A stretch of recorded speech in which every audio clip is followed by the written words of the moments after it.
sirens wailed throughout the country at about 3:05 p.m. Eastern Time. The Israeli military command urged citizens to get into sealed rooms and put on gas masks. It's the fourth time since Friday that Israel has come under an Iraqi missile attack. In Washington, top Pentagon officials say Allied forces have achieved air superiority in the Persian Gulf War, and they now intend to focus air fire on the Iraqi ground forces around Kuwait.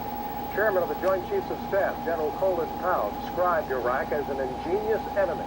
He told the Pentagon briefing that Iraq's military is hunkering down and probably trying to assess whether the Allied effort can be sustained. Powell also said that 2 nuclear reactors in Iraq are gone.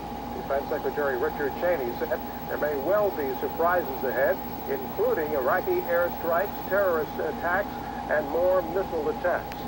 Israel's air defense commander says a Patriot missile hit the Scud missile that caused so much damage in Tel Aviv yesterday, but the Patriot strike did not do enough to keep the Iraqi weapon from slamming into a residential area. How and when Israel will strike back is not known. The defense minister says Israel will retaliate in its own way and time.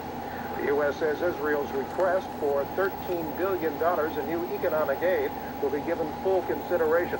The funds would cover costs incurred by the Gulf War and the huge influx of Jewish immigrants from the Soviet Union.